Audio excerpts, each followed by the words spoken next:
Тебе это понравится сейчас? Кім сен білуің керексің ғой? А что так можно было? За ней ухаживают, да, пацаны, там мальчики. Зачем ты это начинаешь сейчас? А мына подкаст па не? Все, я кеттім мен. Ләйлә, тоқташ! Өтінем, тоқташ! Тоқтаңыз!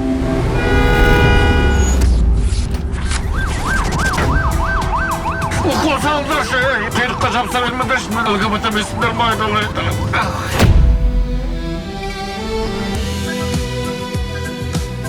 Ершан, я же вас сегодня выписала. Ауырып қалған кезде қасыңыздан кім табылды? Бүкіл шаруаларын тастап, шапқылап келіп сізге. Көшім бар ғой қыздар, папама күтім керек. Ona менің бір ұсысым бар. Папамды үйлендірейік. Давай. Жынысыңдар ма? Менде күшті кандидат та бар. Шаруасы бар.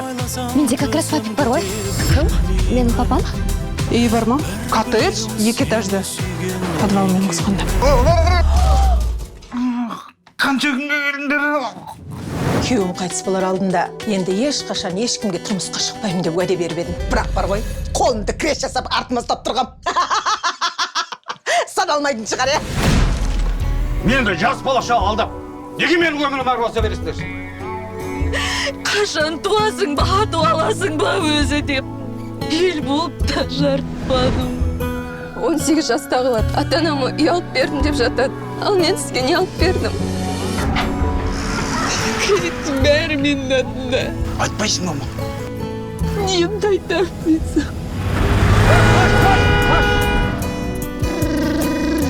Естеріңде болсын, мен сендерді қандай болсаңдар да жақсы көремін. Я ведь знала вашу жену. Такая приятная женщина. Была. Жасың ешеге келсе де, сен мен үшін көп кішкентай сүйікті қызымсың.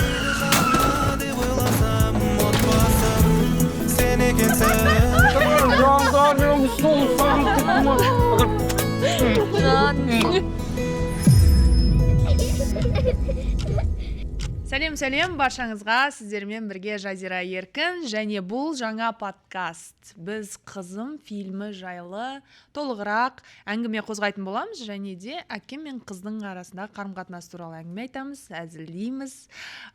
Бүгін бірінші бөлімнің қонақтары менің жақын достарым, әріптестерім, талантты жандар. Ең алдымен таныстыра кетейін, менің құрбым Фариза Ескермес, актриса. Жақын құрбым дәте. Жақын құрбым кешірім сұраймын. Рахмет. Анарбай Еділ. Ассалаумағалейкум баршаңызға. Патруль фильмінің жұлдызы. Солай айтса бола ма? Жоқ, ауылдастар ма? Айта бер, нормально. Тағы бір рет айтайын ба? Тағы бір рет. Тегін ғой. Айта бер. Патруль фильмінің жарық жұлдызы Еділ Анарбай! Ассалаумағалейкум баршаңызға, қалайсыздар? Және Медет Аманбаев, автор, сценарист, көптеген жобалардың бастаушысы және актер. Сәлем, ассалаумағалейкум, шақырғандарыңызға көп рахмет. Келгендеріңізге рахмет. Бүгін негізі подкасттардан кішкене өзгешелеу болады. Өйткені қызым фильмі драмеди жанрында түсірілген фильм, режиссері Олжас Нұрбай. Бұл фильм көптеген отбасылардың кішкене ауыр тақырыбын қозғайтын көрінеді. Өйткені жақында мен өзімнің әріптестерімнен ақпараттық қолдау сұрап, оларға осы тақырыпты айтқан кезде бұл тақырып ауыр екенін байқадым да. Қыз бен әкенің қарым-қатынасы неге соншалықты ауыр? Бізде сразу басылып кетті ме, подкаст? Иә? Мына подкаст па? Маған жақын. Сендердің қыздарың бар, иә? Менде 2 қыз. Иә. 2 қыз? Менде 2 қыз. Қалай, еркелей ма? Иә. В основном негізі мен еркелеймін оларға, өйткені олар не хотят, чтобы я үйге келемде сразу начинаю там шымшып, бүйтіп, мұжып, Қош, папа, ұйықташы, қош, вот это, да. Қазір 2 жаста қызым, кішкентай қызым. Тәтті. Қылықтар, Үлкені?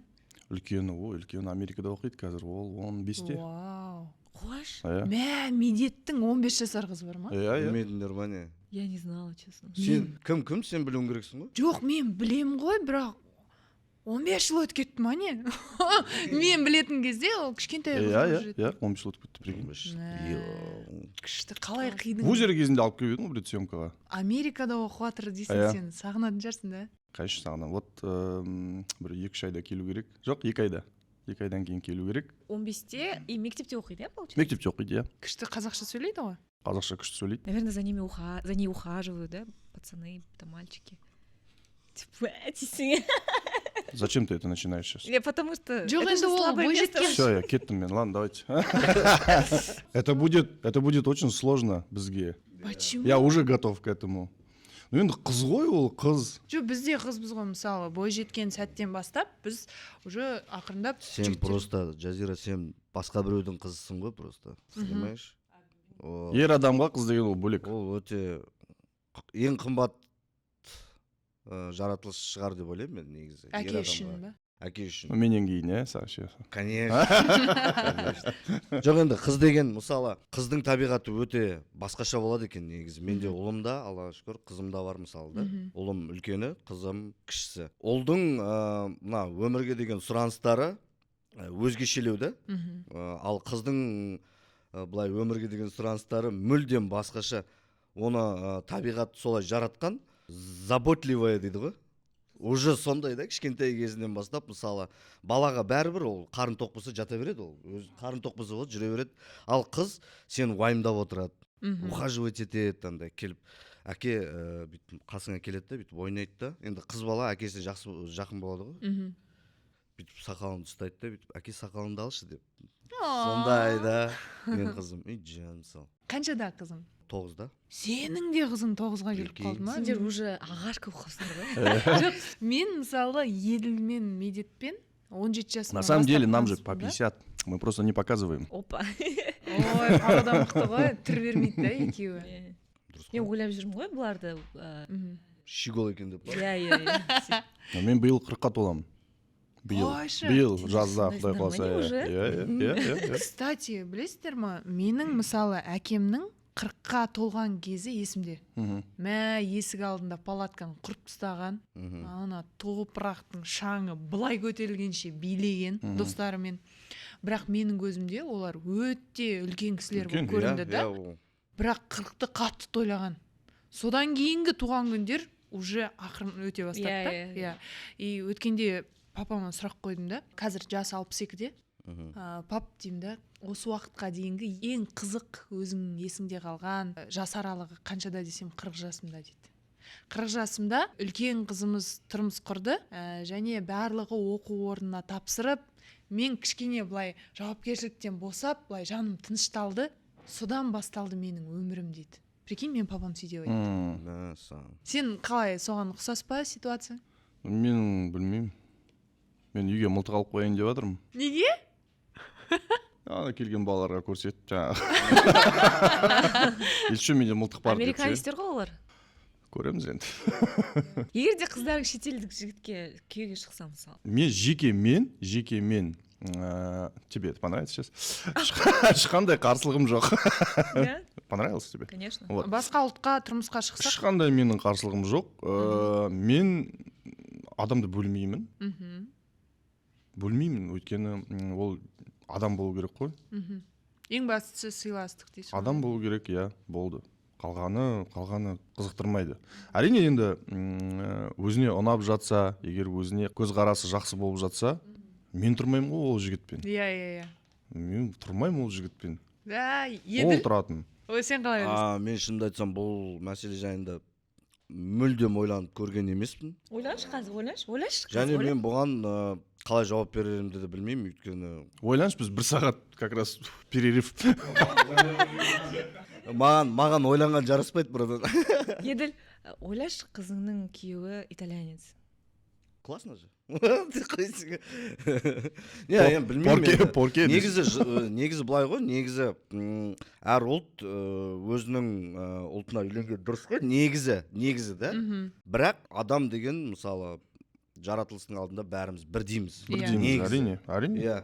Ең бастысы, мысалы, мен қызымды 18 жасқа дейін, былай өзімнің жауапкершілігімде болса, 18 жастан кейін жаңағы кім болса да ең бастысы жақсы адам болса болды және мұсылман болса болды деп ойлаймын мен.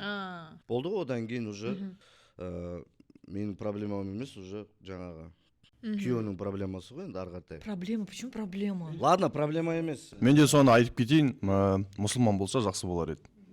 Все, қазір мен звондап айтып қоямын. Иә. Жоқ, ол енді прям 5 уақыт намаз оқып демеймін. Иә. Ішкі дүниесі өзі мұсылманмын деп санаса, маған сол жеткілікті. Үйдің ішіне просто ана шошқасы бар колбаса кірмесе болды. Өзін өзі таныған, құдайын таныған, айналасын таныған, көзі ашық, көкірегі ояу азамат болса, жоқ демейсің ғой бәрібір. Мынандай сұрақ саған. Иә. Маған бір рет сөйтіп бір сұрақ қойған, мен ойланып қалғам. Өз Өз қызыңа өзің сияқты күйеу тілер ме едің? Вот. Это классный вопрос. Наверное, да, братан. Тілейсің ба? Иә, мен өйткені өте жақсы адаммын. Білмеймін мен ол туралы. Мен жас кезімдегі медетті тілемес едім. Подожди, неге? Жас кезімде білмеймін, бір бізде енді КВН ойнадық. Бізде сондай үлкен бір сообщество болды КВНовский, да, біз ең алдымен өзімізге сол КВНовский братствоны бірінші орынға қоятынбыз. Қалғаны ол екінші орында. То есть қалғаны семья мүмкін. Екінші орында, иә. Ол енді жастық. Негізі қызым дүниеге келген кезде өзгердім мен. Қаншада болдыңдар? Мен 24-те болдым. Ол қай ғасырда? Жас, өте жас негізі. Брежнев президент болып келген, как раз сол күні секретарь болып. Апкомның ба? Апкомның секретарь болып. Брежнев келіп атқан. Телевизорден. Мен ол кезде колхоздамын. Совхоз деген ол кезде жоқ әлі. Кәдімгі уровень еді ғой совхоз деген. Содан сол қыз дүниеге келгесін, содан кейін кішкене қызға деген қалай көзқарасым өзгерді. Өйткені менің әкемде 2 бала, мен және ағам. Менің әкем айтты, мен қыз тәрбие ала алмаймын. Білмеймін, я не знаю, как к ней. Деймін, болды, сонымен мне хватает, говорит, на 5 минут. Мен әкем айтты, бір 5 минутке жетеді, 5 минуттан кейін білмеймін не істейтінін мен. Өйткені менде болған жоқ ондай. Мен сендерді қалай тәрбиеледім, мен олар қызды тәрбиелей алмаймын ғой енді. Мен ременьмен ұра алмаймын ғой оны дейді да. Сендерді ременьмен ұрған болып тұр ғой. Ремень это лучший день. Ремень көтерсе қуанасың. Это лучшее наказание ғой, ремень деген. Ременьмен ұрса екен деп тілеп отырасың. Менің әкем қазір ұрса екен деп. Ал сендерде әкелермен ше? Детская травма деген бар ғой, вот говорят, детская травма. Блин, көрмеген нәрсені көрдік қой, бірақ ешқандай детский травма жоқ бізде. Маған интересно, да, Фариза, сен енді миллениалсың ғой тоже? Миллениал емеспін мен зумермін десең. Тұра тұрыңдар, мен осы жерден сәл қалып бара жатырмын. Қалай? Миллениал. Жо, сен колхозсың. Сол ғой. Колхоздансың деп айтып. Колхоздың уровені миллениалды түсіне алмай жатыр ғой пока. Миллениал деген ол 90-шы жылдар, 85-ші жылдан бастап 2999 жылға дейін примерно туылған адамдар. Біз ғой онда. Біз ғой. Сен миллениалсың. Окей, 95. Сен бір жерге резюме тапсырасың ғой, сол жерге қосасың. Жаңағы трудоспособность деген жерге миллениал дейсің. Сен ағаң бар, інің бар, иә, отбасында. Сен қалай өстің? Сен негізі папаң еркесісің. Иә.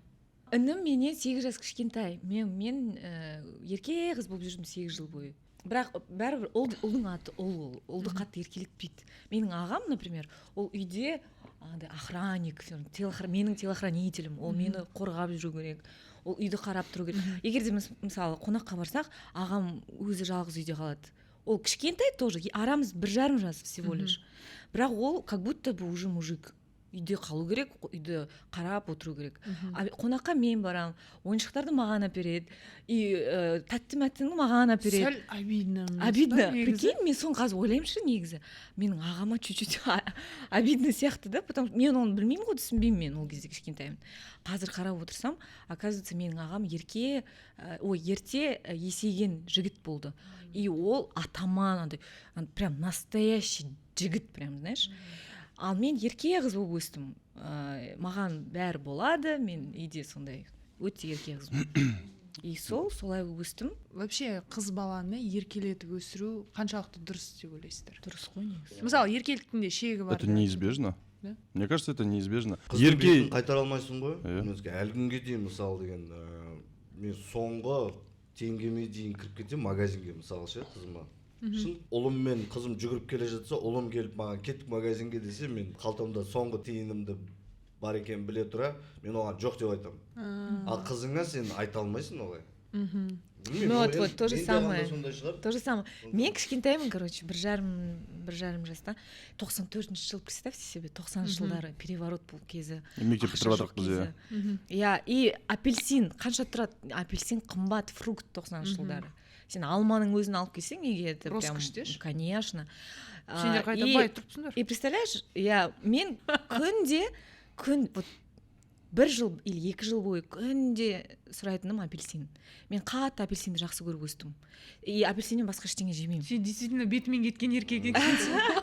Шынымен де ол кезде шоколад, ана ештеңе жемеймін. Маған только апельсин, пожалуйста. Содан? И мен күнде жылаймын. Апельсин. И біз өзіміз квартира снимать етіп тұр. И общежитиеде тұрамыз біз.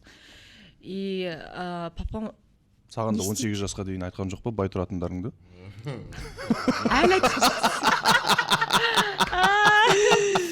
кейін айтты ғой. Сен қараш, апельсин жеп өспісің. 2 жыл бойы. Біздің колхозда картошкадан басқа көз ашпағанбыз айналып. Қалай? Сен бақыттысың. Еділ, қайдағы картошка? Алма деп айтты. Карточки деш. Картоп. Жоқ, жақсы, керемет қой, күшті. Жоқ, бір күні сосын апельсинсіз келіп тұрса ақшасы жоқ болған ғой енді, видимо. И настолько қатты жылаған. Сосын жылаған. картошканың сыртын оранжевыйға бояп. И жылай береді екен. Истерика ғой, енді актрисамыз ғой. Истерика, прикинь. И папа жастықпен бетін тоқташы, үндемеші депші. И өзі деп сосын тұрады да, түнде, мынау болмайды, мынау что-то болмай жатыр дейді да. Түнгі сағат 3-те апельсин іздеп кетеді. Сөйтеді да апельсин алып келеді. Сөйтіп мен оны жеп, сосын өзім успокаиваться етіп ұйықтаймын. Сен таза көк бет болыпсың ғой да? Бет тілсе қан шықпайтын. Жоқ, действительно, мысалы мен сұрағаным бекер емес, әртүрлі еркелік түрлері болады ше. Кейде мен енді өзімнің бала шағам болмағаннан кейін айта беремін ғой мен. Басқалардың қыздарын көріп жатам да, дүкенде, ресторанда мысалы. Шалқасынан түсіп шыңғырып атады да. И мен ата-анасын қараймын да, жаным ашиды ше, ана балаға емес, ата-анасына жаным ашиды да. Ол не бетінен қаға алмайды, қой деп. Өйткені уже бағынбайды. Просто ананың айтқан істеуге мәжбүр да. Енді қыздың соншалықты бір қалай бір Құдайдың берген қабілеті ма, иә? 2 ересек даптардай азаматты құл жібереді ғой. Ол характер, менің ойымша, ол күшті нәрсе негізі, ол характер. Ол сондай характермен туылады адам, и оны баспау керек ол кезде. Или ұрып, соғып, болмаса, вообще үйтуге болмайды баланы. Ол кезде істеп алып берші, просто алып бер. Оған көрсету керек. Ол өзінің, жаңағы, как сказать, она добивается того, чего хочет. Девочка маленькая, или ребенок любой. Ол өзінің дегеніне жететін адам болып тұр ғой, значит. Оны басуға болмайды. Ол характер. Сол орайда, мне кажется, что қыз бала солайша өзін қажет әрі сүйікті екенін сезіне алатын сияқты. Демек, біз үшін жоқ деген сөз, мен сені жақсы көрмеймін деген сөзбен тең негізі. Сен бірдеңе сұрайсың, мысалы, саған жоқ деді ма, значит, мен маңызды емеспін, значит, мен бұл үйге керек емеспін, мен жақсы көрмейді деген сияқты біз енді... Мен өз үйіме кеттім дейсің ғой. Үйде меня ничего не ждет. Далаға шығып, Кімнің қызы? Күнде келіп, апельсин сұрайды, кімнің қызы? Мен ойымша, добрый полицейский, злой полицейский болу керек. Добрый полицейский это папа. Әке шеше ма? Мама это злой полицейский. Мама должна, мне кажется, чуть быть жесткой к девушке. Ну, это мое мнение. Тек қана менің ойым.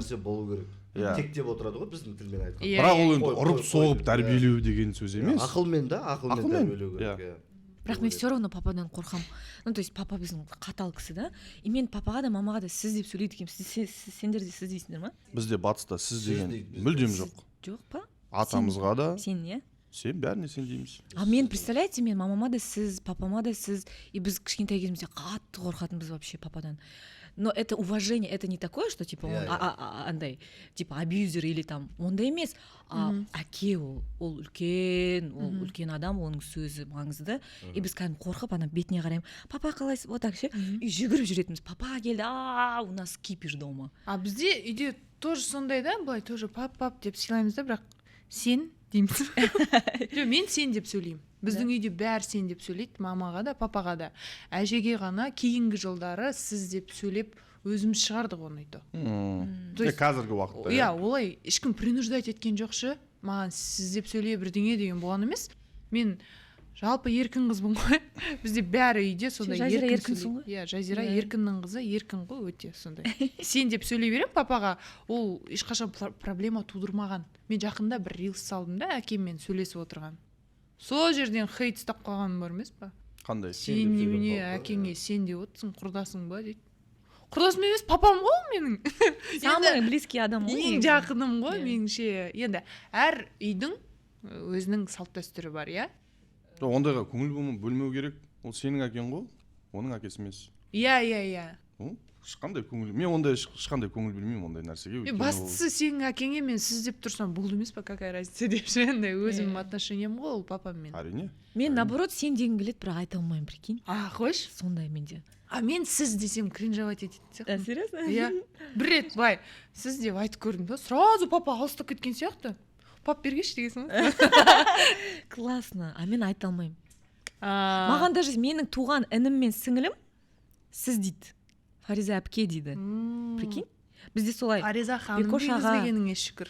Күйеуіңізге сіз демейсіз ба? Ой, не. Бізде ондай емес. Бар ғой ондай. Сіз. Күйеуім өзінің әкесіне соған қалай қарайсыздар? Негізі сіз деген. Жоқ, енді әркімнің өз еркі ғой. Жоқ, просто сіз сенің көзқарасың бойынша. Но мен өз әйеліме үйретіп қойдым, маған Мейт Талғатович деп. Жоқ, әрине ондай жоқ бізде. Сен деп, иә? Жоқ, мысалы қараңдар, негізі сен деп сөйлегенде мүмкін дұрыс шығар енді біреудің миының шеңберінде ғана. Негізі сіз деген нәрсе ол көбірек, мысалы адам сіз деп сөйлесіп тұратын болса, ол жерде бір қалай айтсам екен, қалай дұрыс айтсам болады екен. Қалай бар солай айтсай? Қалай бар солай айтайын ба? Иә. Сіз деген нәрсе көбірек сыйластықты не істейтін сияқты? Ұлғайтатын сияқты. Подожди, между парой, имеется в виду күйеуі мен әйелінің арасында ма? Бәрібір. Жоқ, біз жалпы айтпа, күйеуі мен әйелінің арасында. Иә, жарайды, солай болсын. Жаңағы көбірек сыйластықты ұлғайтатын сияқты, жаңа сен айтқандай. Так, мына жақтан бір қызыл жалаудың. Мына жерден бар ғой, мына жерден былай стена жасаңыздар да, и вот так вот. Жоқ, енді ол әркімнің өз еркі ғой. Жоқ, конечно, просто андай бұл жерде. А сіздің әйеліңіз сізге сіз дей ма? Жоқ, сіз демейді, сен дейді. Маған вообще братишка деп сөйлейді. Жоқ, жалпы өзің қарашы, мысалы маған әйелім сіз деп сөйлесе, мен ойланып қалатын едім, нифига себе. И сосын андай мысалы күнделікті көзінше істеп жүрген нәрсені, мысалы сен сіз деген статус қой это, сен деген ойлашы. Так, бүйтіп қалсаң сосын. Сен кішкене ақылмен көп нәрсені шешетін сияқты. Уже вилкамен жейсің ба тамақты? Уже вилкамен жейсің бастайсың. Уже мынандай. Иә. Уже андай серьезный бір кәдімгідей сенің мәртебеңді көтереді да ол нәрсе мысалы. Мына жерге салфетка салады. Салфетка берші деп жаңағы. Все-таки ол сіз деген сөздің преимуществосы көп деп ойлаймын. Жоқ, просто блин, айтпай ақ қойыңызшы жарайды. Бірақ кім қалай айтқысы келсе айта берсін. Жоқ, айта береді ғой. Бұл жерде біздің жоқ, түнде қалай болар екен деймін да оларды. Жарайды. Түнде шешіне беріңіз. Қазір келемін. Ужас. Тұра тұрыңызшы, мен қазір дайын емес едім сәл-сәл. Ой, не болып кеткен сізге.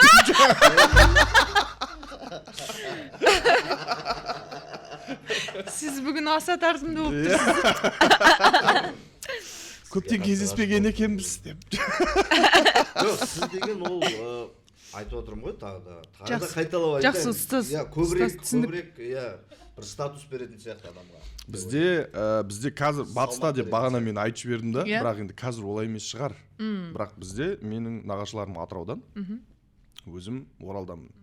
Бірақ әр жас сайын 2-ші сыныптан бастап 7-ші, 8-ші сыныпқа дейін жазды 2 айын мен Атырауда өткіземін. Атыраудың ауылында Индер ауданы, Өрлік ауылы. Келемде и мен тек қана марқұм нағашы атам айтатын едім сіз деп, бірақ мен онымен өмірімде сөйлескенім есімде жоқ. Өзі сондай кісі еді. Адаммен сөйлеспейді. Сөйлескісі келмейді. Закрытый, да? Сөйлескісі келмейді, иә. Сол үшін сен сіз деген ворота қойып тұрасың. Сіз деген менің басында егер де мен оған обращаться етсем, мен оған сіз деп обращаться ететін едім, но я к нему ни разу не обращался, потому что сен сондай жоспарың бар ма? қарамайтын, ол сондай өте сондай строгий адам болатын, ол там герой труда, герой войны. А ол кісінің ұлдары бар ма, қыздары бар ма? Ұлдары да бар, қыздары да бар. Менің мамам мысалы. Ол нағашыларым. Нағашы ағаңыз ғой. Нағашы атам. Ата. Нағашы атам, иә. Қалғандардың бәрімен сен, иә? Қалғандардың бәрімен сен. Нағашы әжеме марқұм сен дейтін едім. Өзім әжеме, атама сен дейтін едім. Мен оны айтпай қойын. Че-там. Мен атаммен темекі шеккем, он меня учил курить. Мә.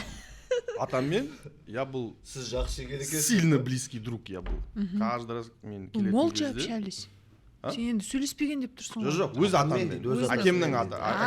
Иә. Өте сондай жақын болатынбыз бір-бірімізге. Ол біздің үйге келіп жатсақ, обязательно мен қасында жатамын. Темекі. Сонымен, 10 класста бір блок темекі алып келші маған дейді, бір блогын аламын да ортасынан бөлем, жартысы оған бүйтіп.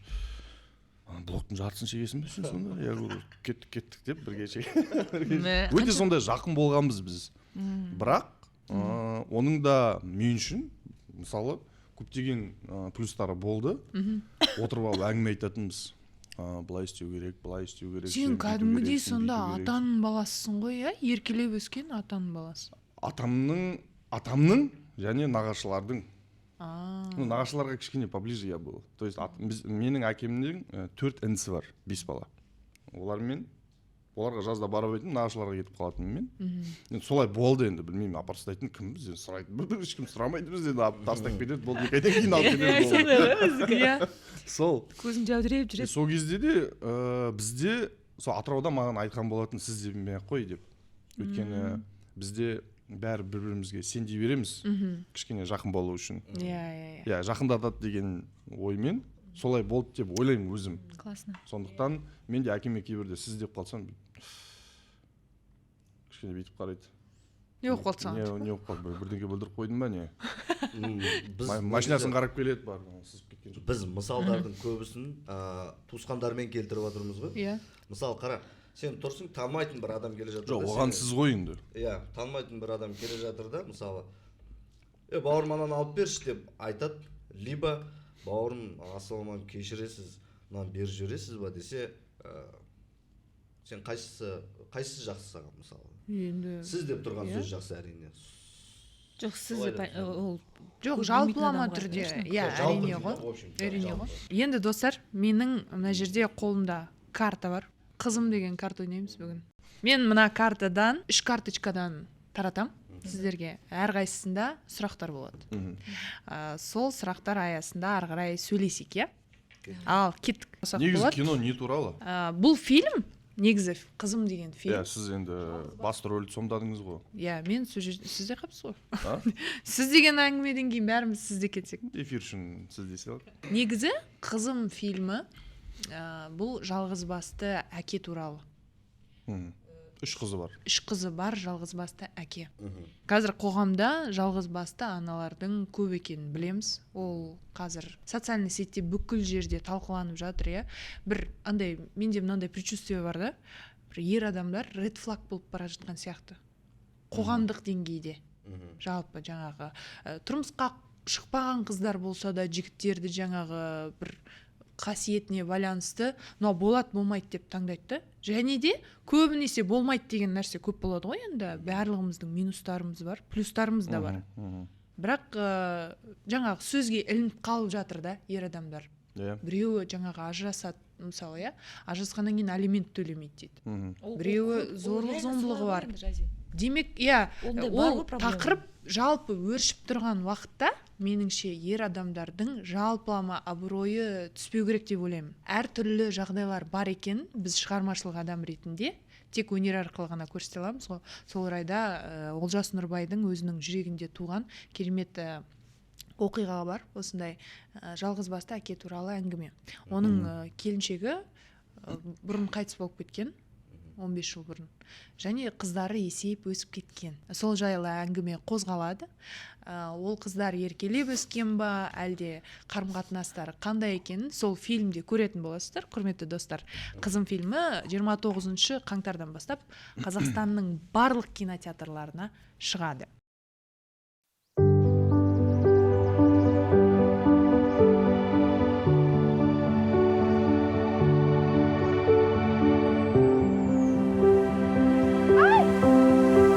Біледі сендер, бұл дүниедегі ең бақытты әкем мен Гауһардай 3 қызым бар.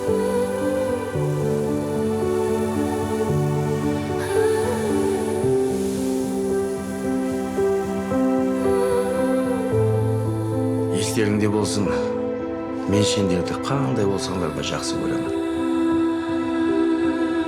Өмір түгіл өзімді де білмеймін.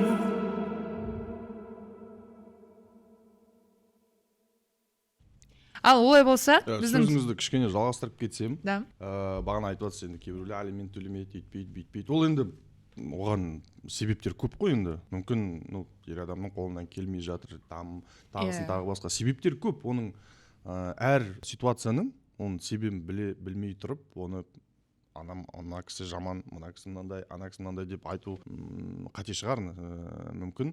Бірақ ең бастысы осы киноның пайдасы тиеді деп ойлаймын, өйткені бізде енді бұрынғы киноларда ролевые модели, они были яркими. Они были вот уже әйелдің ролевой модели болады, күйеудің ролевой модели болатын, кішкентай балалардың ролевой модели болатын. Бұрынғы кездер киноны еске түсіріңіздерші. Кортик дейтін кинолар, кішкентай балалардың ролевой модели болатын. Қандай? Кішкентай бала қандай болу керек? Ол мынандай там защитник болу керек. Слабыйларды защищать ету керек, үлкендерді сыйлау керек деген ролевой модель болатын. Қазіргі кино, көріп жүрген киномыз, ол соцсеть.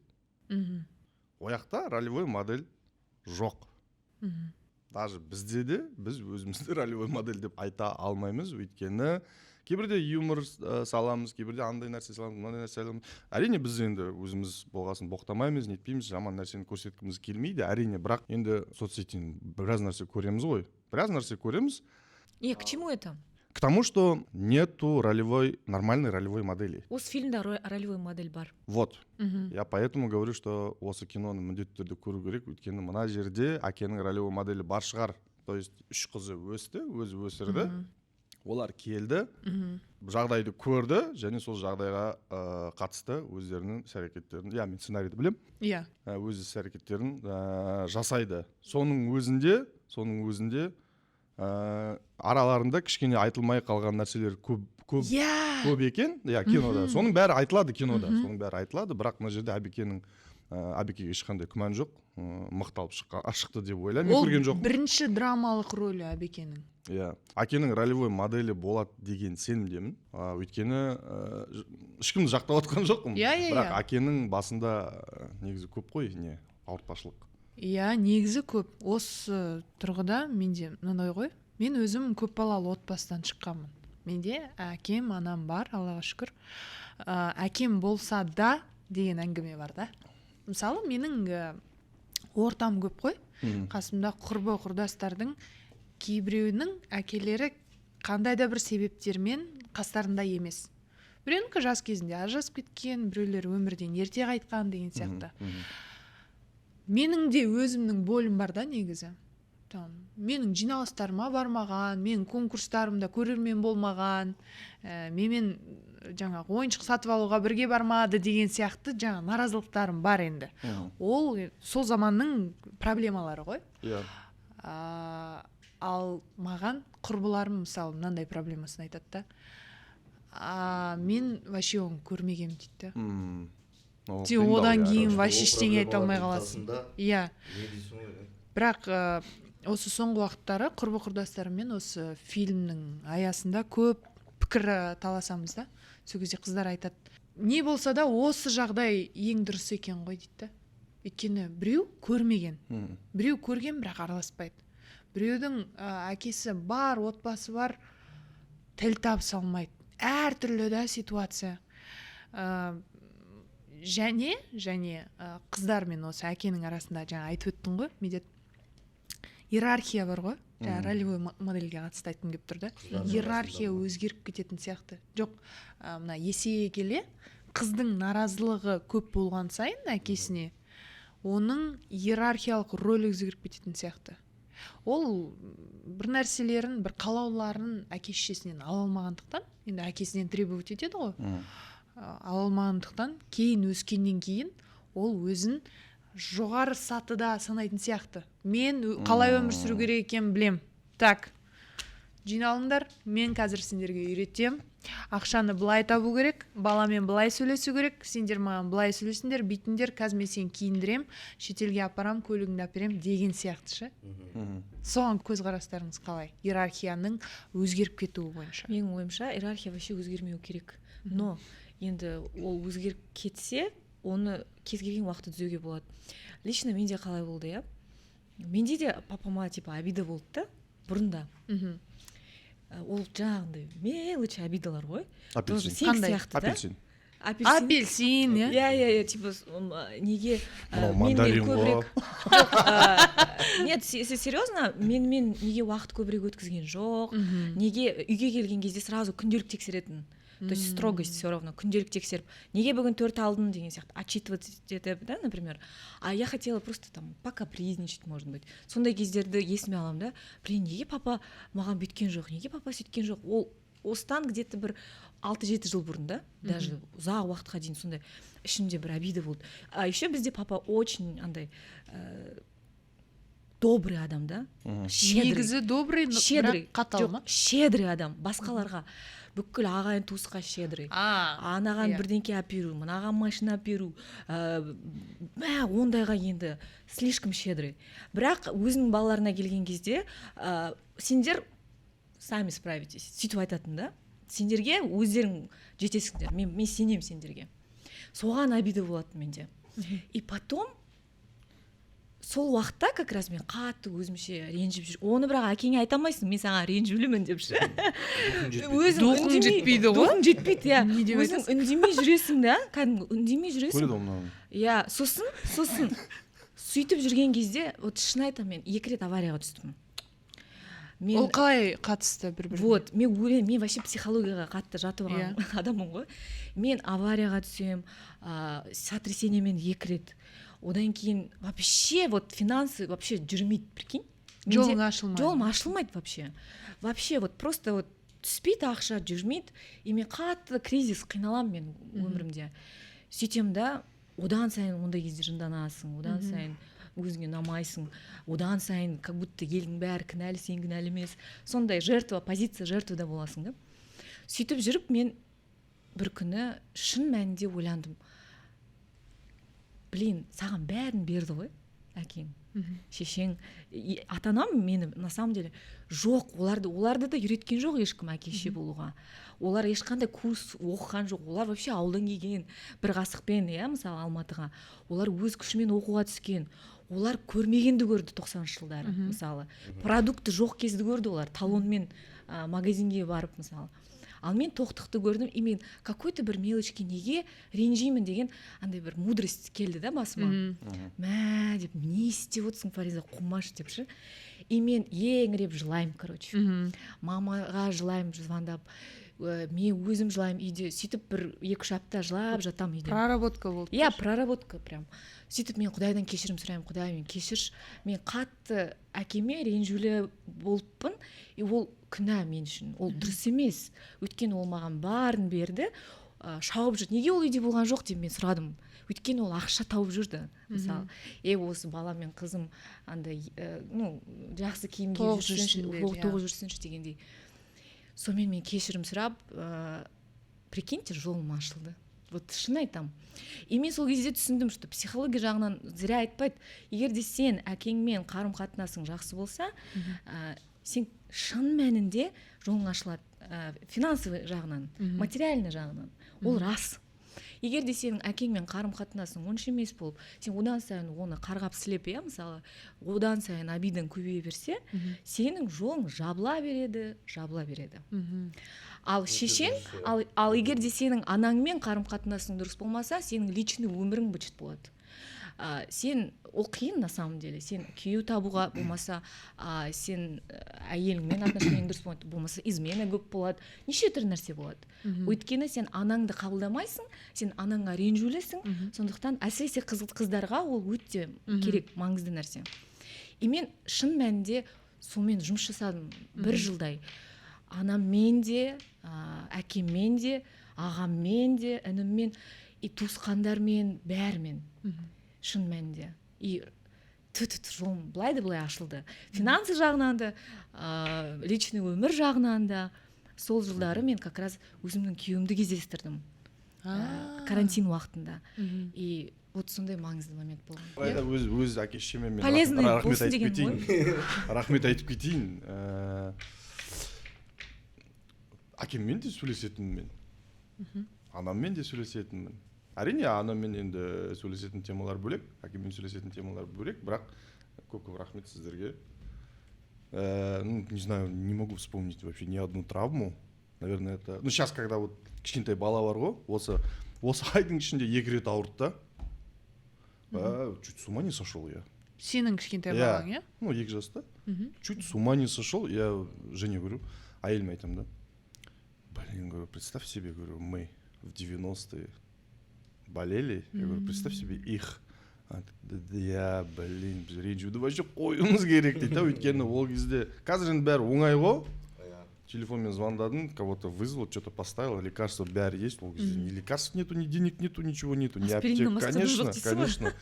Сол кезде аман есен деніміз сау шықтық та, сол үшін рахмет. Ата-ананың қадірін балалы болғанда білесің дейді ғой. Бірақ әр периодтың өзінің болуы керек те сияқты.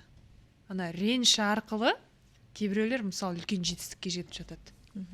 Бірақ түптің түбінде әйтеуір осы өмірден өткенше ең бастысы жүрегінен жіберіп шынайы жақсы көріп сыйлай алу ғой. Еділ, сенде травма бар ма ата-анаңнан? Бір рет болды айтпақшы, менде бір рет ренжігенім болды әкеме. 18 жаста ма? Жоқ, мектепке байпақ киіп жіберген ғой маған. Үлкен байпақ. Жылы болсын деген ғой. Киіз байпақ, оның еш шығады ғой. Қойын жынның шығады. Сол мектепке ки деген ғой маған. Қай класс? Білмеймін, 4 па, 5 па. Сол мен кимеймін. Қыздар күледі деп. Болмайды. Анау зимний обувь болмайды анау деген. Ол кезде енді дұрыс зимний обувь жоқ қой. Аяғың тонады. Боран страшный. Қар деген, Оралда деген. Оралда ойбай. Қар деген. Сол мен киіп жүрді. Ничего, ештеңке болмайды бар деп. Сол мен бардым мен. 2-ші сабақтан кейін директор папаны мектепке шақырды. Не деп? Енді балаңыз енді класстың ішінде енді иіс шығып жатыр ғой. Сол папа келді. Мен де кірдім директорге. Байпақпен кіріп тұрмын ғой еще. Кірдім, папам отыр екен, кірдім дейді, маған бұрыпты. Жынсың ба сен байпақпен келіп? Кішкене ойламайсың ба сен байпақпен? Подставил! Мектеп емес па бұл деген? Кет бар үйге ауыстырып кел, аяқ киімін. Актер дейсің ғой? Такое часто бывало, потому что папа любил со мной прикалываться надо мной. Бір рет сурет салып берші деген ғой, рисование вообще сурет сала алмаймын мен. Не, я говорю, барлық сабақтан 5, рисованиядан 3 деймін да. Жарайды, алып кел, салып беремін. Салып берді. Мен қарамағым ғой, даже салып кеткенім ғой, тапсырдым. Қарапты. Әкеңге рахмет айт, мә 4 қояйын, бірақ келесіде үйтпе деді. Астына жазып кеткен ғой, Аманбаев Талғат деп бүйтіп. Суреттің астына. Типа мен салдым. Сен вообще чувство юмора пападан ба негізі? Пападан. Да? Очень жестко прикалывается. Да? Күшті ғой вообще. Это интеллект же. Интеллекттің мықтылығын көрсетеді негізі юмор деген. Күшті. Давайте мына блиц сұрақтарға жауап беріп кетейік. Давайте, кім бастайды? Отбасылық өмірде сені ең қатты таңғалдырған не нәрсе болды? Сен жақында тұрмыс құрдың. Ой, тұрмысқа шықтың. Жақында ма? Енді почти жақында ғой. Былтыр. Отбасылық өмірде сені ең қатты таңғалдырған не нәрсе? мені таңғалдырған нәрсе, оказывается, тамақ күнде дайындап, үй жинап, ондай вообще керек емес екен ғой. Мен сол таңғалдырды. Потому что мен енді өмірде мен қандай үйде өстім? Қалай керек емес? Мама бізде енді күнде тамақ дайындайды. Енді бала шаға болғаннан кейін әрине. Және біздің менталитет басқа ма? Бізде ондай жоқ вообще. Бізде вот маған Андрей биткен кезде таңғалдым. Вот что ты хочешь, то и делай. Не хочешь, не делай. А что так можно было? Вот сол нәрсемен өмір сүріп келе жатырмын да. Оказывается, так можно. И мен қиналмаймын, мен жасағым келген кезде жасаймын. Жасағым келмесе мен жасамаймын. И ол маған ештеңе айтпайды. Сен неге бүгін мені тамақпен қарсы алмадың деген сияқты. Андрей, green flag-пын дейсің ғой. Green flag. Ол айтады, сен тамақ зачем? Кеттік ресторанға. Зачем? Давай закажем. Давай просто сериал қарап жатамыз. Үйді жинамашы, клиник шақыра салшы. И мен соған, мә, қандай күшті деп. Солай болған күшті. Бір жыл ғой тек, брат. Да? Бір жыл өтті ғой тек. Жоқ, мен ойымша, ол уже образ жизни бізде. Ол солай болып кетеді ары қарай. Дағдыланып кетеді. Енді заманға сай, табыстың көлеміне сай шығар ол мүмкіндіктер. Еще мынау таңғалдырды. Мен бүйтсем да, я хочу одна уехать в путешествие куда-то. Мен өзім жалғыз шетелге барып қайтқым келеді. Индияның шалшықсуына барып шомыламын десең, бар шомыл дейді. Шын мәнінде, мә ақша, мә бар, самолет, бар кел. И 2 рет солай, 1 жылдың ішінде 2 рет жіберді да мені. Я такая, вау, өзім жалғыз ішек. Вау, сен менің немсің ба? Мен әйеліме айтқан ғой, бір күні тоже такой вопрос у нас возник. Күйеусіз демалуға кетіп қалды. Ну, не знаю, не помню. Я говорю, ты тоже можешь? А она мне, знаешь, что ответила? Она мне сказала, зачем я тогда вышла за тебя замуж, если я буду ездить сама отдыхать? Я же могла и не выходить замуж, и сама тусоваться, что хотела бы, что я стоит. Нет, тусовка без меня, ретрит. Поэтому без твоего разрешения, я знаю, в глубине души ты мне не разрешаешь, я никуда не поеду. Дима. Ну, это моя жена. Да, я же чужая жена. Вообще, әртүрлі отбасылардың дәстүрлері әртүрлі. Әрине. Ата-анаңа не айтпағаныңа өкінесің. Біз әкеге ешқашан айтпайтын нәрселер. Я же говорю, у нас близкие отношения. Бұрыннан, иә? Бұрыннан, иә. Подростық кезде де андай болған жоқ па? Мен әке-шешем түсінбейді деп, қораң артына барып, ұйықтап қалу деген. Бізде тіпті мынандай болған, білмеймін, оны айтып оламын, мына жерде айтып оламын. Давай, айт. Еще срежем. Өзіміздің 11 класс па, білмеймін, 11 класс болар. Енді көшеге шығамыз ғой біз. Көшеге шығамыз, қаңғимыз. Жаспыз ғой енді. Ол кезде телефон ештеңке жоқ, бала келеді, кетесің, таңда бір келесің. Соң кешке қарай столдың үстінде обычно суббота күні мама бастайды. Жаман мына жердің қыздары. Білмеймін, орысша сөйлейді бәрі, анау. Ішеді екен еще қыздарың, я? Я говорю, білмеймін, енді өздері, енді білмеймін, мен ішпеймін. Я.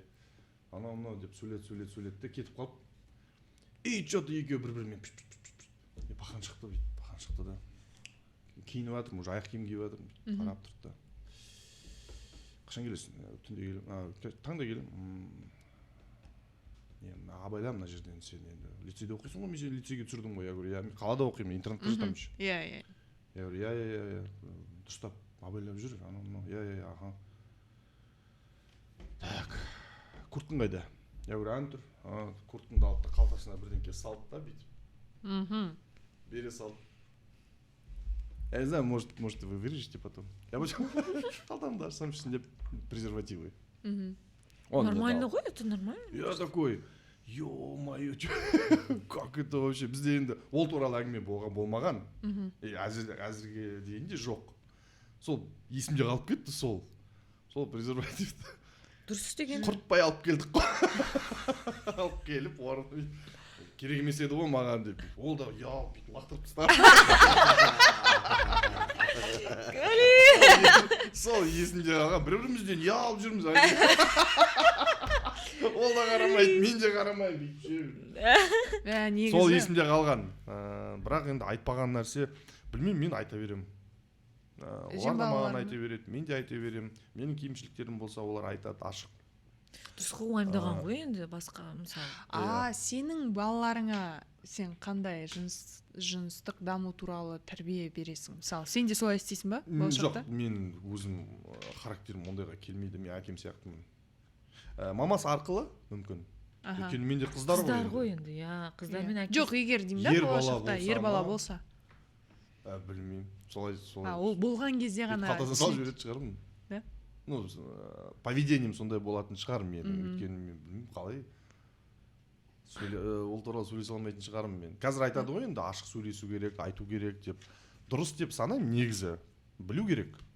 Білу керек бәрін, бірақ қиын сияқты баламен әңгіме бастап кеткен ондай. Қиындау енді. Соны ескеріп өкімет. Мектепке сондай сабақ енгізген ғой негізі. Валиология бізде болды. Мен айтатын едім сол сабақты жақсылап оқып аламын деп. Күлкіге айналдырып, бычыт болып сол сабақ. Жоқ, енді ол былай қарап тұрсақ, негізі табиғат қой, ол былай қарап тұрсаң. Білмеймін, балама мен кішкене басқашалау ойлайтын сияқтымын ол жайында. Қалай? Өйткені мен балама, мысалы, бір жаққа жіберердің алдында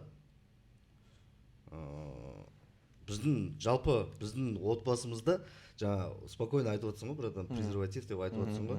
Бізде ондай тұрмақ, ол туралы ойлаудың да қажеті жоқ қой, братан, негізі бізде. Жоқ, енді сол ғой, сол единственный сол случай болды менде.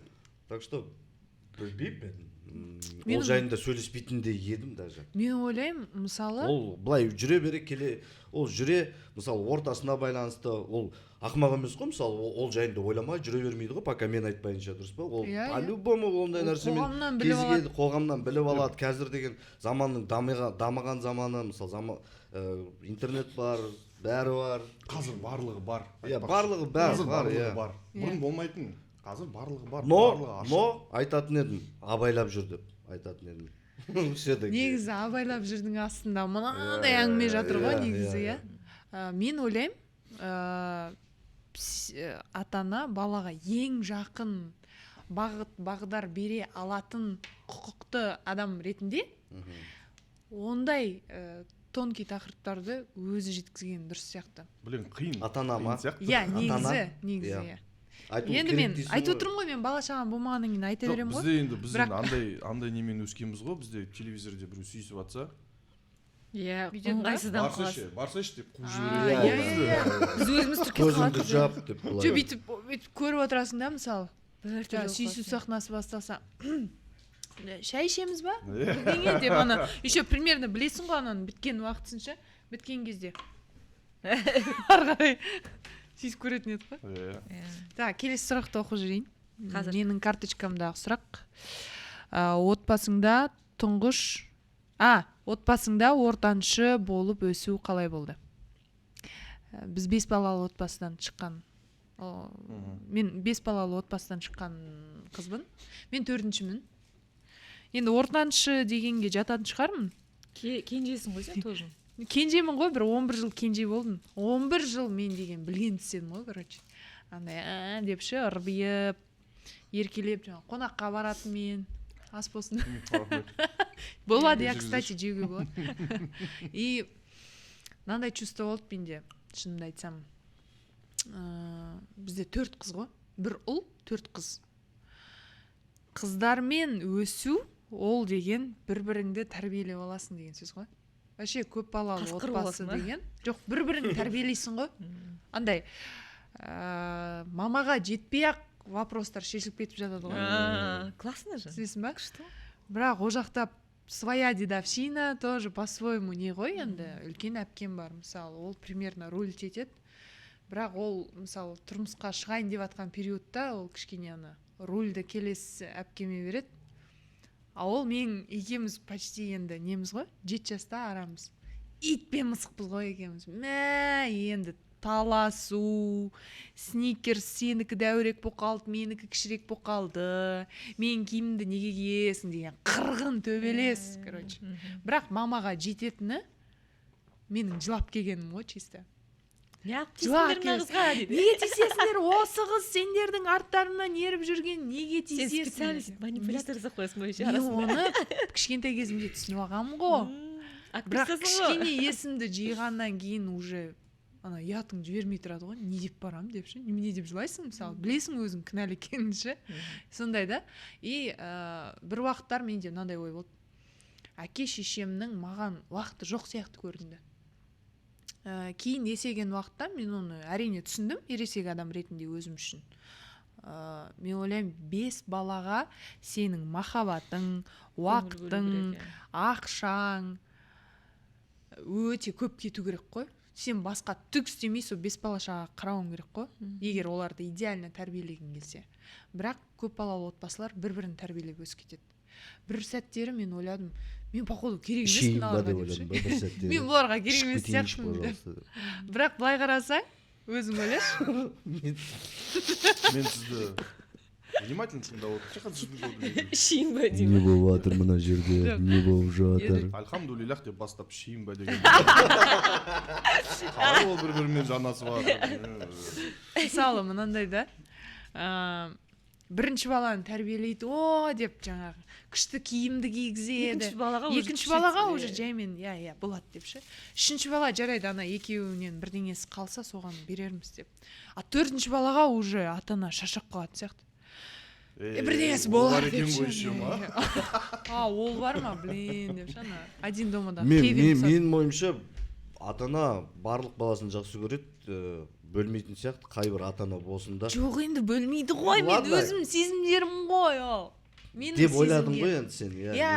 Мен сол кезде ойлайтын.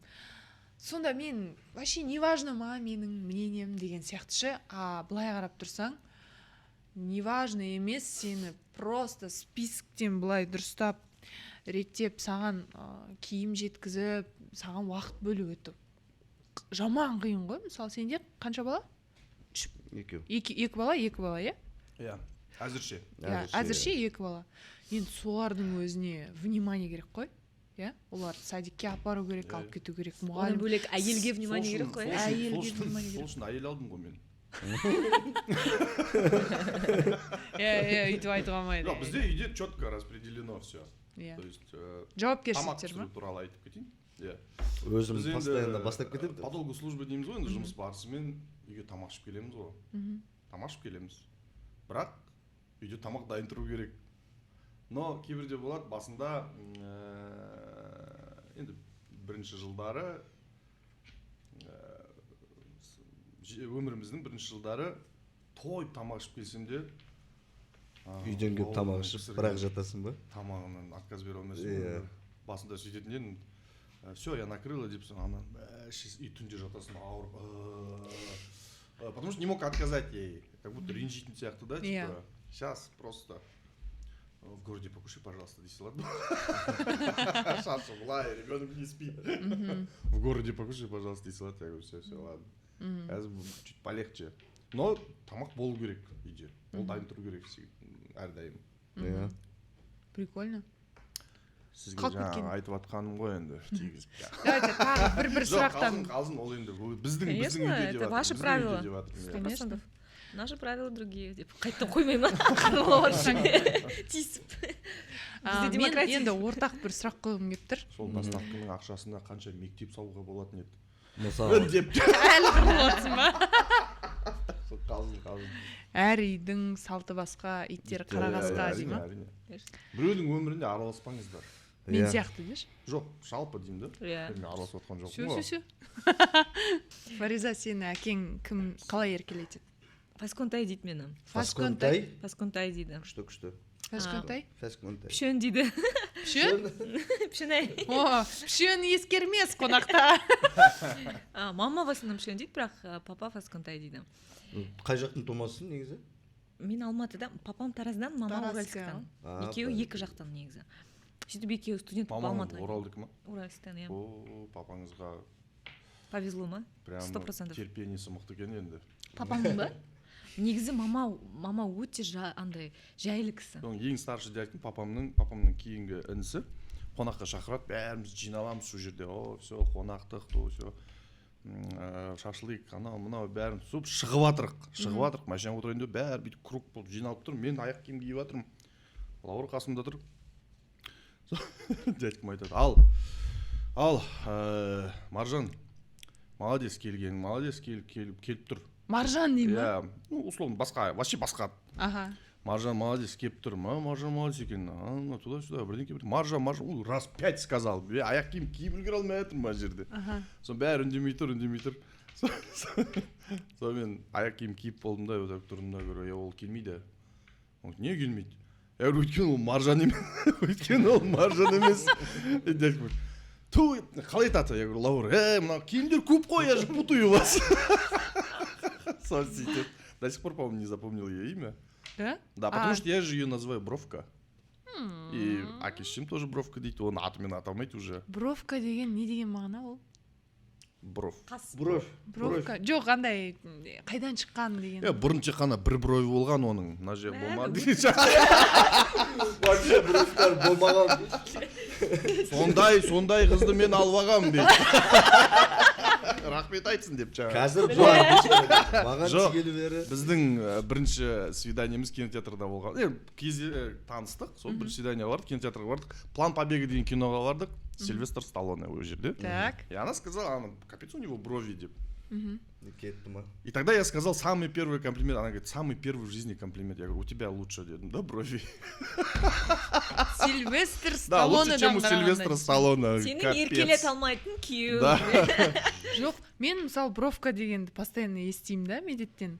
Мило естіледі да, бірақ мағынасын қарасаң қас. Типа не екен деп ойлайтын. Сол содан шыққан ол үшін. Бірақ бровка дейді да, ана тоже ау деп күшті уже екеуі парочка. Жоқ, андай бар ғой, кейбірде ана жақта жүреді ғой, Лаура дейсің ғой, иә, комнатаға кіріп келеді де. Что случилось? А что случилось? Что случилось? Имя же твое? Не называй меня так, деп речі кетеді кәдімгідей қарсы-қарсы. Кстати, мен де үйде сөйтем. Мен үйде Жазира десе, уже көзің мөлдіреп бүйтіп дайын тұрасың ғой. Не болды? Бірдеңке болды, иә. Болды, мен үйде қуайын деп жатсыңдар ма, не болды? Алдында Фаризада тұрып, Жазира дейді. Иә, екеуміз кәдімгідей, Фари ренжіп жатсың ба, не болды десем, жоқ енді сенің атың ғой дейді. Мен оны Жазикон, Жаконай по-разному айтамын. Бір күні өзім ұқпай қалдым. Жазира? Почему Жазира? Біртүрлі сияқты. Біртүрлі, иә. Сен қызың... Біртүрлі онша емес. Жаным. Сен қызыңды не деп еркелетесің? Максимально еркелетем. Жоқ, атын. Қалай атасың? Әртүрлі. Қызым дейді. Қошақаным, ботақаным, қызғалдағым деп айтамын мен. Так. Очень... Лан тогда, кит. Лан тогда. Жоқ, сенің қызыңмен болған ең кринжовый ситуацияны айтып берші. Ана айтады ғой, балалы үйде ұрлық тұрмайды деп, мысалы мен көп естимін да. Қыздары, балалары үйдегі бірдеңелерді айтып қояды. Мысалы менің үлкен әпкемнің баласы біздің үйге алып келіп тастайды ғой кейде жиенімді. Кіре салады да отырады да. Кеше папам ана машинені сатып жіберген, ана тачканы сатып алды. Сосын мама ұрысты, оның ақшасын сосын иә, әжеге бердік бір бәле деп. Одан сұрамайсың. Просто бүйтіп отыра бересің ғой. Сосын печенье беріп қойсаң, сосын бар ғой деп айтып отырып жеп. И сосын кешке сестрама тисемін ғой, иә. Ақшаға сатыпсыңдар деп. Сосын көз бақыра келеді. Неменен кім айтты деп жаңағыдай. Сондай ситуация болмай ма? Подстава сияқты. Менде мынандай ситуация емес, ол всегда солай. Мен андаймын да, манипулятор по жизни. Бірдеңе болса, андай жертваға түсіп қаламын ше, специально. Мені аясын деген сияқты. Или мені қаттырақ жақсы көру керек деп ше. Кішкентай кезімде мен үйге келедім да, бірдеңе деп, нағып дұрыс жинамағансың, нағып бітпегенсің деп мама айғайлайды ғой. Өскен кезде мен жылап қалам да, мен өлем. Мен всегда сөйтіп айтатын, мен өлем қазір. Мен барам да қазір, өлем. Сөйтсе, мама бүйтетін, өл. Дәл қазір бар, өл. Ертең сені көмеміз, сосын жейміз, тамағын жейміз де болды. Құран оқытамыз, сосын ұмытамыз, болды. Өл бар. Папаң көзінше сөйтіп айтатын. Айта береді, иә. А папаң қалай реагировать етеді? Папа енді угорать етіп тұрады. Папасы прикинь, так, аналар қаншадан береді екен? Список жазып отырсам. Мен оларға 100 мыңнан бердік өткенде. Кетші. Сөйткен кезде ше. Ақшаның басына кімді қоямыз? Анаған недоверие жоқ. Складтың кілтігі ме? Так, Титанды серіктерден алсақ. Жоқ, самый пловқа қанша ет кетеді негізі? жоқ, ондай кезде наоборот дух келеді екен ше. Нормально. Өл десе біртүрлі қоясың да, сосын мен айтатын, өлмеймін, мен ұзақ өмір сүремін, мен надоел болған сендерге деп. Еще нормально жер іздеу керек. Еще каждый раз Ну, әлі сол жақта отырамын. Иә. Мен просто тыңдап отырмын да, янда бүйтіп тығып үлгере алмай отырмын да. бұл жерге тығып үлгеру керек брат. Иә, байқадым. Ана кружкаңды бүйтіп бұрып жіберші. қазір мысалы Фарид. кішкентай балалар өлем десе ойбай қорқып кетесің ғой. Конечно. Андай не болды, кім обида, так прорабатываемся деп ше ол кезде. Жоқ, қазір кішкентай балаларға даже жақындауға қорқасың ғой. Мен бір рет поймал себя на мысль, магазинге кірдім. 3-4 кішкентай бала жүр екен да. И мороженое алайын деп жатыр, жетпей жатыр ақшалары. Иә. И мен айттым да, әкеліңдер мен алып берейін. Қандай мороженое, қандай жейсің, қандай жейсің деп дедім де. Потом өзім, блин, қазір адамдар не ойлайды, типа, мужик там мороженое алып берді. Ай, больше бармаңдар ол магазинге дейтін сияқты да. Бұрын бізге бір мороженое алып береміз, ты че, үстіне отырып аласың. Анау, мынау деп, қазір кішкентай балаға, біреудің баласына, көшеде болсын, дүкенде болсын, бүйтіп қарап бірдеңке айтуға қорқасың ғой, бірдеңке ойлап қалады деп, өйткені андай новостной поток көп қой қазір. Анау бар, мынау бар. Бұрын жүр деген адамның артына ілесіп кете беретін едік қой. Жаңағыдай бүйтіп, мә мынаны жейсің ба десе соның қасында әңгіме айтып, үйде ақша қаяқта тұратынын айтып беріп деген сияқты ғой. Диванын көтеріп бүйтіп міне деп көрсетіп. Менде мынандай ситуация болған кішкентай кезімде. Подстава ғой енді таза. Өзіміз енді бір сомдық бай тұрмаймыз, бірақ енді бар, бір асым ет бар, короче, үйде. Мамам айтқан, блин, вспомнил, баған кринж дегесін. Мне так ее жалко было, когда мне рассказывал эту историю. 9-шы классқа мамам и апасы бар. А остальные там ер адам, үлкен аға бар, и братишки еще есть. 9-шы класста они что-то капризничают, я точно не помню. Капризничать жүрген ғой екеуі там. Ана киім керек, мына киім керек. 9-шы класс, анау-мынау, что-то деп. Нағашы әже жындан бастарын тықыр қылып алып тастаған ғой. Августтың соңында. Сендердің бе? Мамамның и апасының. Қыздар, балалар ладно. Имеется в виду. Тықыр қылып алып тастаған ғой. Олар нешеде? Кішкентай кездерінде. 9-шы класс деймін. Бейба, 9-шы класс дейін кішкентай кезінде. И мама айтады, прикинь, говорит, я на линейке стояла. Сол уақытқа кішкентай кезде. Басым тып-тықыр. Шынымен ба? Типа, не выделывайтесь, короче, если будете. Блин, чем-то они, короче, обидели нағаш маманы, она разозлилась. Балалардың шашын тықыр қылып алу деген бар ғой енді жазда. Сонымен қосып алып тастаған. Прикинь, қандай не, сен до того приземлять етіп жүрді, саған ешқандай ретрит керек емес та. До того тәубеңе келесің. Бүйтіп. И мама мне рассказывает, нифига себе, серьезно? Она говорит, да, бізде, говорит, у нас очень строго было все дейді ғой. Бала көп, 5 па, 6 бала ма? 5 бала. 5 бала болған, 6 бала болған. Мамаң 5 ағай, 6. Иә, 2 қыз и 4 ер адам. Енді мынау қашан болады мынау? Болмайды, ол болды уже. Болды ма? 29-шы қаңтар. Вопрос емес, қызым ба, 29-шы қаңтар. 29-шы қаңтардан бастап еліміздің барлық кинотеатрларынан Олжас Нұрбай бауырымыздың түсірген Қызым атты киносын тамашалауға шақырамыз. Келіңіздер, қызық болады. Отбасылық құндылық деген сияқты көптеген мәселелер көтеріледі. Келіңіздер, көріңіздер. Көрген жоқсың ғой, білмейсің. Көрімдігін беріңіздер. Сен білмейсің ғой, көрген жоқсың ғой әлі. Ау? Неге мен кеше көрдім ғой? Ладно. Фариза, бұл фильмге кіммен барасың? Андреймен барам. Андреймен? Папаны шақырдым еще. Кеше алдың күні үйге бардым. Сол кезде папаны шақырдым. Мама мен папам по-любому апарам ғой. Семьямен барам. Бұл андай қатты драма емес па, андай соңында Жылайсың. Комедиялық элементтері бар драма. Бірақ дегенмен де енді бұл қарым-қатынас тақырыбы бәрібір көңілді босатады ше. Біз өйткені түсірілім алаңында да постоянно жылап жүрдік қой. Постоянно, потому что әрбір сценарийдегі сөз. Потому что не заплатили гонорар. Гонорар төлемейді. Әлімге дейін деп. Еще екі бассызды. Жылап жүріп түсірілген проект па? Бюджетті жоқ, не болып кетті. Жалпы Олжас негізі молодец жігіт. Екеуміз бірге ауылдастарда бірге түстік қой бұрадан. Есіңізде ма бұл? айфон ғой, айфон. Есіңізде ма Шын мына? ба? Ал достарға мынаны. НТК-дан беретін. Ойбай. Үй айналып бірге түстік қой. Сөйтіп пе едіңдер? қойшы. Иге. Жазира, мынау сенің жасап жатқан проектің көрерменнің көзайымына айналсын. Біз Жазираға мен бір қарындасым ретінде қараймын негізі шынында. Біз жерлеспіз ғой. Біз жерлеспіз. Еще біздің өзіміздің мысалы әр елдің жаңағы Наркотиканы. иә. Біздің Осы өзіміздің жерде ма енді? біз сырт біз жалпылап айта салайын. Біз жоқ, түсінеміз бір-бірімізді, иә. Негізі. Иғыч. Болды ма? Жарайды чешектей. Жоқ, алшы. Болыпты. Осындай әңгіме ғой енді. Солай сөйлеседі ғой Иә, біз осындай жақта. әңгіме. Біз қатты түсінеміз. Жазира, саған тек қана жақсылық тілеймін. Рахмет. Өміріңде алатын биіктерің көп болсын. Ой, рахмет. Амин. Фариза ханым, сізге де тек қана Рахмет. жақсылық тілеймін. Рахмет. Аман болыңыз. Рахмет. Ең бастысы әйел бақытын тілеймін. Рахмет. Аман болыңыз. Сізге де жақсылықты тілейміз, бар жақсылық тілеймін. Күшті көрермендер тілейміз, ел. Рахмет. Өз атымнан айта салайын сендерге. Пока. Құрметті көрермендер, құрметті қазақстандықтар, бұл өте мен үшін сценарий төңірегінде өте қатты ұнаған кино.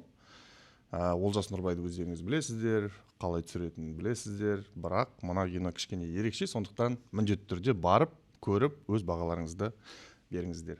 29 қаңтардан бастап Қазақстанның барлық кинотеатрларынан Қызым атты фильмді тамашалаңыздар, өте қызық болады, міндетті түрде келіп бағаларыңызды беріңіздер.